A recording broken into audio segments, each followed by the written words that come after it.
அது வாழ்வில் ஆரோக்கியம் டெலிகிராம் குழுவில் பயணிக்கும் அனைத்து அடியாருக்கும் இனிய ஆத்ம வணக்கம்.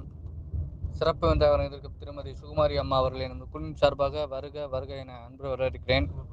இன்றைய வகுப்பு திருஞான சம்பந்த மூர்த்தி நாயனார். நன்றி அம்மா. ஸ்டார்ட் பண்ணுங்க மதுரையில.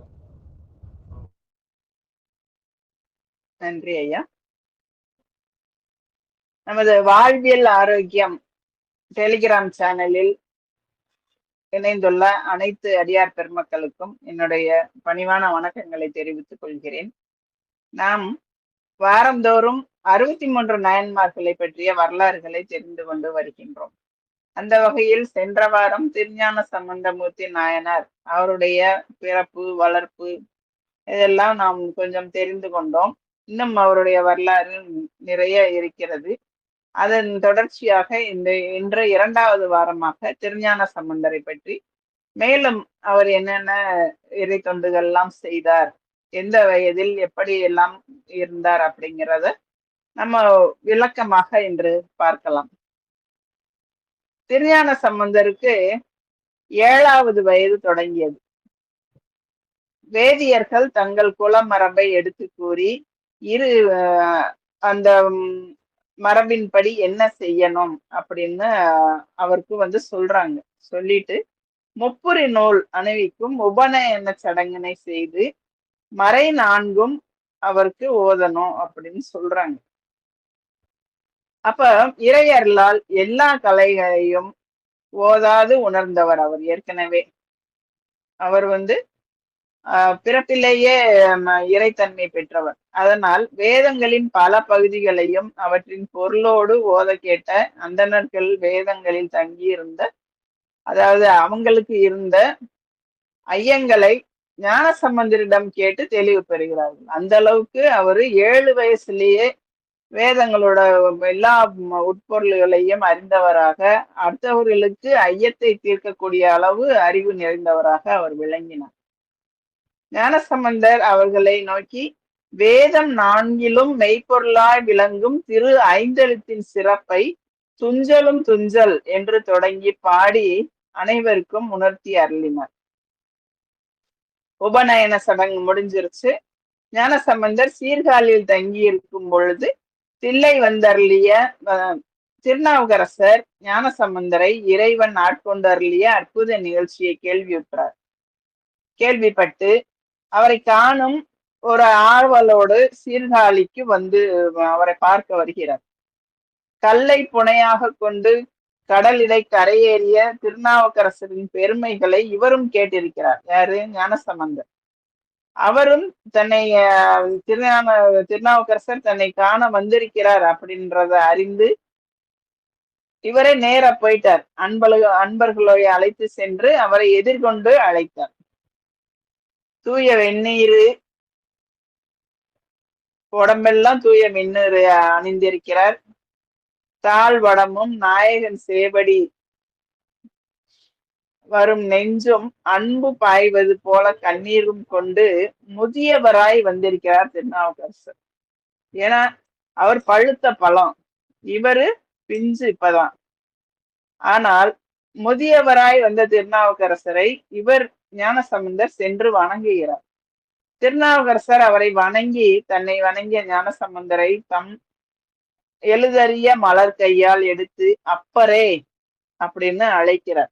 அப்ப அப்பரேன்னு அழைக்க இவரும் அடியேன் அப்படின்னு சொல்லி மகிழ்ந்துரைக்கிறார். அவருக்கு இவர் அடியேனாமா. பாருங்க, அவர் வயசு என்ன, இவர் வயசு என்ன, அப்படி இருந்தாலும் அடியேன் அப்படின்னு மகிழ்ச்சியோட அவரை அணைத்துக் கொள்கிறார். இருவரும் அளவலாவி மகிழ்ந்து திருத்தவணிபுர திருக்கோயிலுக்கு வழிபட்டார்கள். ஞானசம்பந்தர் அப்பரை தம்முடைய திருமாளிகைக்கு அழைத்து செல்கிறார். இருவரும் திரு அமுது கொண்டு அளவலாவி மகிழ்கின்றனர். சில நாட்கள் சீர்காழி பதியில் தங்கி அப்பர் பிரியாவிடை பெற்று சென்று சோழ நாட்டு திருத்தலங்களை காண அவர் சென்று விட்டார். ஞானசம்பந்தர் சீர்காழியில் தங்கியிருக்கும் நாள்களில் மொழி மாற்று, மாலை மாற்று முதலிய பல திருப்பதிகங்களை சித்திர கவிகளுக்குரிய இலக்கியங்களாக படைத்து காளி இறைவனை பாடி களிப்புற்றார். காளினா சீர்காழி. திருநீலகண்ட யாழ்ப்பாணரும் அவர் தம் துணைவியார் மதங்க சூளாமணியாரும் அந்த பதிகங்களை யாழில் இணைத்து இசைத்து வாழ்ந்து வந்தார்கள்.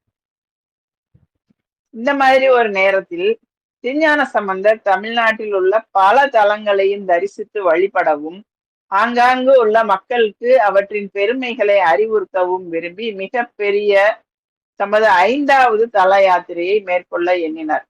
தன்னுடைய தந்தையாரிடம் அந்த விருப்பத்தை தெரிவித்தார்.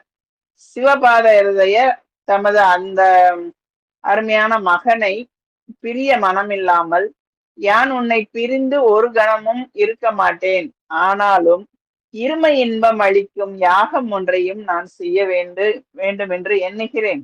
எனவே சில தலங்களுக்கு உன்னோட வரேன் அப்படின்னு கூறி விடையளித்து தானும் அவரோடு போகிறார். திருஞான சம்பந்தர் திருத்தோணிப்புர பெருமானை வணங்கி விடை பெற்று பயணம் மேற்கொள்கிறார். திருக்கண்ணார் கோயில், பில்லருக்கு வேலூர் முதலிய திருத்தலங்களை வணங்கி கொண்டு காவிரி வடகரை வழியே மழவர் நாட்டு திருப்பாச்சிலாபுரம் அப்படிங்கிற ஊரத்தை சென்றடைகிறார். அந்த நகரில் வாழும் குறுநில மன்னனாகிய கொல்லி மழவன் என்பான் முயலகன் என்ற நோயினால் வருந்த, அந்த நோய் ரொம்ப கொடுமையான நோய். தன் மகளை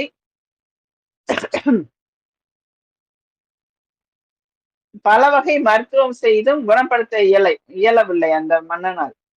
அப்ப என்ன செய்யறாரு, இறைவன் முன்னாடி வந்து வணங்குறார், என் மகளை எப்படியாச்சும் காப்பாத்து இறைவா அப்படின்னு சொல்லி மகளை தூக்கிட்டே வந்துட்டார். இறைவன் திருமுன் கிடத்தி இருக்கிறார். திருஞான சம்பந்தர் வருகையை அறிந்த அந்த மன்னன் நகரை அலங்கரித்து நல்ல முறையில் அவரை வரவேற்று ஆலயத்துக்கு அழைத்து சென்றான். ஆலயத்தில் இளம்பெண் ஒருத்தி உணர்வற்ற நிலையில் நிலத்தில் கிடத்தலை கண்டு அம்மளவனை என்ன அப்படின்னு சொல்லி கேட்கிறார். அந்த பெண்ணுக்கு ஏற்பட்ட முயலகன் அப்படிங்கிற நோயை போக்கணும் அப்படின்னு சொல்லி இவர்கிட்ட வேண்டுகிறார் அந்த மன்னன். அப்ப இவர் என்ன பண்றார், துணி வள திங்கள் என்று தொடங்கி திருப்பதிகம் ஒன்றை பாடி அருளுகிறார். இந்த நிலையில் அந்த பெண் நோய் நீங்கி நல்லுணர்வு பெற்று எழுந்து திருஞான சம்பந்தரை வணங்கி போற்றுகிறார். மழவன் மகிழ்ந்து அவர் திருவடிகளை வணங்கி தன் நன்றி அறிதலை புலப்படுத்திக் கொண்டார்.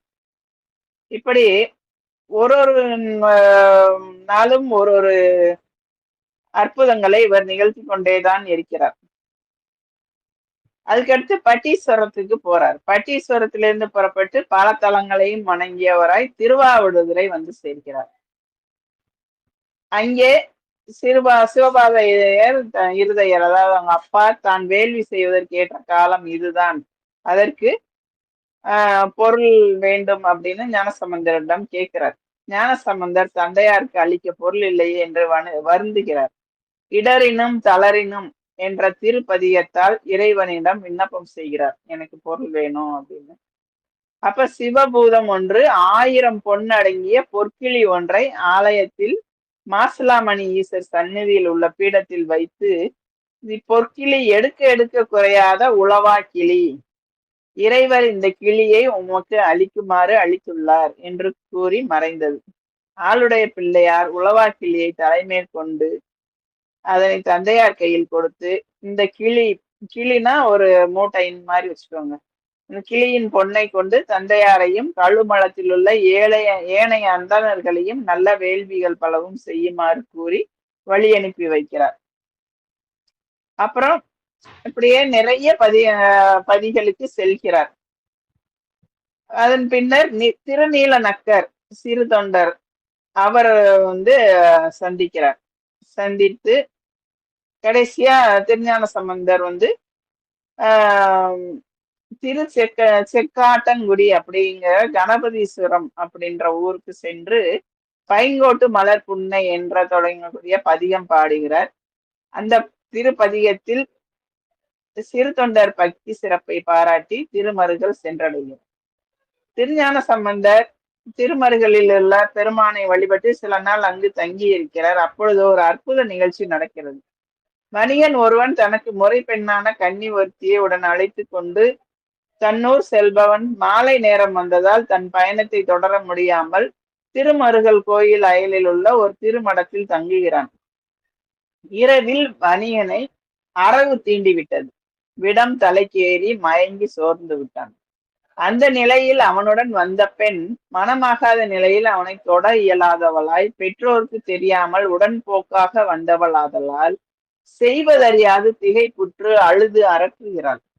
ஊர் மக்கள் மந்திரம் வல்லாரை கொண்டு மந்திரித்து பயனின்றி கிடந்த வணிகனின் உடல் அருகே இருந்து கதறி அழும் பெண், நஞ்சுண்டு தேவர்களை காத்த பெருமானே, மன்மதன் உயிரை அவன் மனைவி வேண்ட அளித்தருளிய கருணையாளனே, மார்க்கண்டேயருக்காக காலனை உயிர் துறக்க செய்து அருளியவனே என்று அந்த சிவபெருமானை பற்றிய நல்ல துதிகளை எல்லாம் சொல்லி அந்த விஷத்தின் வேகம் தணியுமாறும் துன்ப குழியிலிருந்து நான் கரையேறுமாறும் நீ அருள் புரிய வேண்டும் இறைவா அப்படின்னு சொல்லி இறைவனை நினைந்து அழுது அரற்றுகிறாள். அந்த வழியில் கால இளம் பொழுதில் மருகற் பெருமானை வழிபட வந்த திருஞான சம்பந்த பெருமானின் செவிகளுக்கு அந்த அவல குரல் எட்டுகிறது. உடனே திருஞான சம்பந்தர் அந்த திருமடத்தை அடைந்து அவளுக்கு ஆறுதல் கூறி நடந்ததை கேட்கிறார். அந்த பெண் ஞான சம்பந்தரை வீழ்ந்து வணங்கி தன் வரலாற்றை சொல்கிறார். வைப்பூரில் உள்ள தாமன் என்பவன் என் தந்தை. அவனுக்கு மகளிர் 7 பேர்.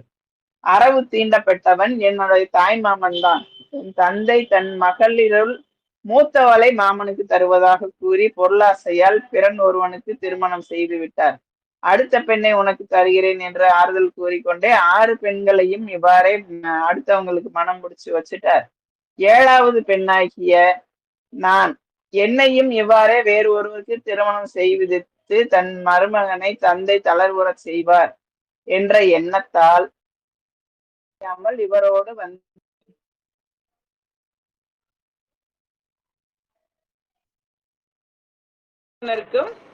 தெரியாமல் இவரோடு வந்து விட்டேன். வழியிடையே இந்த ஊரில் நாங்க தங்கி போகலான்னு இருந்தோம். இங்க அரவுன்னா பாம்பு தீண்டியதால் இவர் இறந்து விட்டார். கடல் நடுவே களம் கவிழ்ந்த நாயகன் துன்பத்திற்கு ஆளானேன். அந்த கப்பலோட தலைவன் எப்படி இருப்பானோ அது மாதிரி நான் துன்பத்துக்கு ஆளாகிவிட்டேன். இந்த நிலையில் என் சுற்றத்தார் போல என்பால் பரிவு காட்டி நீங்கள் அருள் செய்கின்றீர்கள் என்று கூறிய அந்த பெண்ணின் ஆற்றாமையை கேட்டு திருவுளம் இறங்கிய ஞான சம்பந்தர் அந்த மருகற் பெருமான் ஆலயம் சென்று பணிந்து, உன் பெயர் கூறி ஒரு பெண் உளம் மெலிந்து வருந்துதல் உனக்கு அழகா, நீ அதை பார்த்துட்டு சும்மா இருக்கலாமா அப்படின்னு சொல்லி அவரை திட்டுற மாதிரி அவரை முறையிடும் நிலையில் சடையானும் மெனுமாள் என்று தொடங்கி ஒரு திருப்பதிகம் பாடி போற்றுகிறார். அந்த திருப்பதிகம் பாடி முடிக்க வணிகனும் உயிர் பெற்று எழுந்து விடுகிறான். இருவரும் தங்களுக்கு வாழ்வளித்த ஞானசம்பந்தர் திருவடிகளை பணிந்தனர். ஞானசம்பந்தர் அந்த இருவருக்கும் இறைவன் முன்னிலையில் திருமணம் செய்து வைத்து பெருவாழ்வு வாழ்க என்று வாழ்த்தினார். இப்படி ஞானசம்பந்தர் திருமருகலில் தங்கியிருந்த போது அங்கே மறுபடியும் சிறு தொண்ட நாயனார் அவரை வணங்கி மீண்டும் திரு செங்காட்டங்குடிக்கு வருமாறு வேண்டுகிறார். மருகப் பெருமானை வணங்கி விடைபெற சென்ற ஞானசம்பந்தருக்கு இறைவன் திரு செங்காட்டங்குடி காட்சியை காட்ட 2 தலங்களையும் இணைத்து அங்கமும் வேதமும் அப்படிங்கிற திருப்பதிகம் பாடி போற்றி சிறு தொண்டருடன் செங்காட்டங்குடி சென்று கணபதீஸ்வரத்தை வழிபட்டு கொண்டு அங்கே சில நாள் தங்கியிருந்தார். பின்னர் திருப்புகலூர் தொழுவதற்காக சென்றார். இப்படி நிறைய தலங்களுக்கு போகிறார். அதுக்கப்புறம் இப்படி போயிட்டே இருக்கும்போது திருஞான சம்பந்தர் அப்பர் இணைந்து கொள்கிறார். அப்புறம் திருநீலநக்கர், சிறு தொண்டர் அவர்களுக்கெல்லாம் எல்லாரையும் சேர்ந்து நிறைய திருத்தலங்களுக்கு போய் வழிபட போறாங்க. அப்படி எல்லாம் போய் நிறைய கோயில்களை வழிபட்டு வருகிறார்கள். அதுக்கப்புறம் அப்பரும் ஞானசம்பந்தரும் திருவேலி மிளலை அப்படிங்கிற தலத்தில் தங்கி இருக்கிறார்கள். அந்த தலத்தில் தங்கி இருக்கும் போது மழையே இல்லாமல் நாட்டில் பஞ்சம் ஏற்பட்டது. உயிர்கள் எல்லாம் பசியால் வருத்தம் விட்டன. அப்ப அடியார்களும் உயிர்கள் எல்லாம்னா அடியார்களும் உயிர்கள் தானே, அவர்களும் துயருற்றனர். இதனை அறிந்த பிள்ளையார் இவர் என்ன பண்றார், கண்ணுதலான் திருநேற்று சார்வினைக்கும் கவலை வருமோ என்று கருதியவராய் இரவில் துயிலுற்றார். பெருமான் அவர் கனவில் தோன்றி பஞ்சம் நீங்கும் கால எல்லை வரை ஆலயத்தின் கிழக்கு பலிபீடத்திலும் மேற்கு பலிபீடத்திலும் இருவருக்கும் பொற்காசு அளிக்கின்றோம் அப்படின்னு சொல்லி மறைகிறார். இவர் விழித்து எழுந்து பார்க்கிறார். அங்க போய் பார்த்தா கிழக்கு பலிபீடத்தில் ஞானசம்பந்தர் காசு போயிடுங்க வச்சிருங்க, அந்த காசு எடுத்துட்டார். அதே போல மேற்கு பலிபீடத்தில் அப்பர் போய் காசு எடுக்கிறார். ரெண்டு பேரும் அந்த காசுகளை பெற்று தம் தம் திருமடங்களில் அடியவர்களுக்கு அமுதளிக்க அந்த காசை வச்சு செலவழிச்சுக்கோங்க அப்படின்னு கொடுத்துட்டாங்க. இப்படி நிகழும் நாட்களில் திருநாவுக்கரசர் திருமணத்தில் உரிய காலத்திலும் ஞானசம்பந்தர் திருமணத்தில் சிறிது காலம் தாழ்த்தியும் அமுதளிக்க பெறுவதை அறிந்த ஞானசம்பந்தர் உரியவர்களை அழைத்து தாமதத்திற்குரிய காரணம் கேட்டார்கள். அப்போ இறைவன் தனக்களிக்கும் காசுகள் ரொம்ப சுத்த தங்கமா இருக்கிறவும், ஆனால் இவருக்கு தர்றது ஞானசம்பந்த அப்பருக்கு தர்றது கொஞ்சம் மாற்று குறைந்த தங்கமாகவும் இருந்ததுனால அதை விற்கிறதுக்கு லேட் ஆகுது அப்படின்னு சொல்லி, எப்படி ஏன் இறைவன் அப்படியெல்லாம் ஒரு திருவிளையாடல் பண்றாருன்னு தெரியல. அப்ப ஆசி தீரவே காசு நல்கிவீர் அப்படின்னா அதுக்கு ஒரு திருப்பதிகம் பாடி நல்ல காசினை பெற்று உரிய காலத்தில் 2 திருமடத்திலும் அடியவர்களுக்கு அமுதளிக்க செய்து மகிழ்ந்திருக்கிறார். அப்புறம் இவங்க செய்யற அன்னதானம் திருப்பணிகள் எல்லாம் பார்த்து இறைவனே மனம் இறங்கி சில திங்கள்களில் மழை பெய்து நாடு செழித்து பஞ்சம் நீங்கி மக்கள் எல்லாம் இனிதாக வாழ தொடங்கினர். இப்படி நிறைய ஆடல் அற்புதங்கள் எல்லாம் இவர் காட்டி வருகிறார். அந்த அப்படி நிறைய திருத்தலங்களில் வந்துட்டே இருக்கும்போது பாண்டிய நாட்டுக்கு வருகிறார். அந்த காலத்தில் பாண்டிய நாடு சமண சமய இருளில் மூழ்கி இருந்தது. ஆனைமலை முதலிய மலைகளை தம் இருப்பிடங்களாக கொண்ட சமண சமயத்தை சேர்ந்தவர்கள் அவர்களோட சமயத்தை பரப்புவதுடன் சைவ சமயத்தை இகழ்ந்தும் பழித்தும் வந்தனர். அந்த காலத்தில் அரசு புரிந்த கூன் பாண்டியன் சமண சமயத்தை சார்ந்து ஒழுகிய காரணத்தால் மக்களும் அந்த சமயத்தை சார்ந்து ஒழுக வேண்டியதாயிருச்சு. அப்போ சிவாலயங்கள் சமண பாளிகளாகவும் சமண பள்ளிகளாகவும் மாற்றப்பட்டு வழிபாடு இன்றியும் இருந்தது. மன்னனின் மாதேவியார் மங்கையர்க்கரசி, அவங்கதான் மன்னனோட மகாராணி. அவரும் அமைச்சர் குலச்சிறையாரும் எப்படியாவது உறுதியாக சிவநெறியை தான் கடைபிடிக்க வேண்டும் அப்படின்னு சொல்லி சிவநெறியை கடைபிடித்து வாழ்ந்து வருகிறார்கள். இந்த நிலையில் இறையருள் பெற்ற ஞானசம்பந்தரின் பெருமைகளை கேள்வியுற்ற அரசியாரும் அமைச்சரும் அவர் திருமறை காட்டுக்கு அருளியிருப்பதை அறிந்து தம்முடைய பரிசனங்களை அனுப்பி வணங்கி தம் நாட்டு நிலையை தெரிவித்து வருமாறு செய்தனர். அப்ப பாண்டி நாட்டிலிருந்து திருமறைக்காடு வந்த அவர்களுடைய பரிவாரங்கள் ஞானசம்பந்தரை வணங்கி தங்கள் நாட்டின் நிலையை எடுத்துரைத்தனர். உடனிருந்த அடியவர்கள் ஞானசம்பந்தரிடம் பாண்டி நாட்டுக்கு எழுந்தருள வேண்டும் என தெரிவித்துக் கொண்டார்கள். ஞானசம்பந்தரும் அப்பரும் மறைக்காட்டீசன் திருக்கோயில் சென்று வணங்கிவிட்டு மதுரைக்கு செல்லும் தம் வேட்கையை அப்பரிடம் சொல்றார். அதனை அறிந்த அப்பர் ஞானசம்பந்தரை நோக்கி, பிள்ளாய், அமனர் செய்யும் வஞ்சனைக்கு ஒரு அளவில்லை என்பதை நான் உணர்ந்தவன். மேலும் இன்று நாளும் கோளும் நன்றாக இல்லை. இது போது பாண்டி நாட்டுக்கு நீ செல்வது கூடாது அப்படின்னு தடுக்கிறார். ஆனால் ஞானசம்பந்தர் அப்பரை நோக்கி, நாம் போற்றுவதும் நம் பெருமாளுடைய திருவடிகள் ஆதலால் நம்பால் எந்த தீங்கும் வராது என்று கூறியதோடு நாள் கோள்களின் குற்றங்கள் நீங்க வேயுறு தோழி பங்கன் அப்படிங்கிற திருப்பதிகம் பாடி